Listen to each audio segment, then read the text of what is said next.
છોટાઉદેપુર જિલ્લાના બોડેલીમાં હડકાયેલા કૂતરાનો આતંક જોવા મળ્યો હતો, જેમણે 8 જણાને બચકું ભરી લીધું હતું, જેમાં 3 લોકોની હાલત વધુ ગંભીર હોવાથી વડોદરા રિફર કરવામાં આવ્યા છે। છોટાઉદેપુર જિલ્લાના બોડેલીના અલગ અલગ વિસ્તારમાં એક હડકાયા કૂતરાએ આતંક મચાવ્યો છે અને રસ્તા પર ચાલતા બાળકો અને વૃદ્ધાને નિશાન બનાવીને બચકું ભરી લે છે, જેમાં લક્ષ્મી રોડ ઉપર પસાર થતી ભિંડોલ ગામની 4 વર્ષની અનન્યા રણજીતભાઈ કોળીને ગળાના ભાગે હડકાયા કૂતરાએ બચકું ભરતા બાળકી લોહીલુહાણ થઈ હતી અને બોડેલી સરકારી દવાખાને સારવાર અર્થે ખસેડાઈ હતી, જ્યારે આનંદ રાઠવા, કિંજલબેન દેવી પૂજક, રમીલા બારિયા, રોશની નાયક અને આરિફ શેખ કુંભારવાળાનાએ હડકાયેલા કૂતરાએ બચકા ભર્યા હતા, જ્યારે 3 લોકોની હાલત વધુ ગંભીર હોવાથી વડોદરા રિફર કરવામાં આવ્યા છે। હું જૂની બોડેલી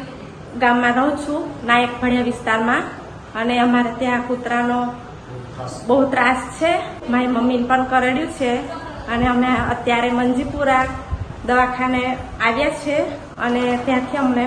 રિફર કરે છે। વાડામાં ઊભી હતી મારી મમ્મી, ત્યારે કહ્યું હતું કૂતરાઓનું કંઈક કરે, આમાં અહીંયાથી પકડી લઈ જાય એવું। જે મીડિયાના માધ્યમથી બોડેલી ગામની અંદર જે હડકાયેલા કૂતરાનો જે આતંક થયો છે તે મીડિયાના માધ્યમથી અમને જાણવા મળ્યું છે અને એક છોકરીને તથા બીજા 6 લોકોને કૂતરાએ કરડ્યા છે। એના માટે અમારી બોડેલી ગ્રામ પંચાયત દ્વારા જે કંઈ કામગીરી કરવાની હતી બધી અમે આદેશ આપી દીધા છે અને કામગીરી અમને ચાલુ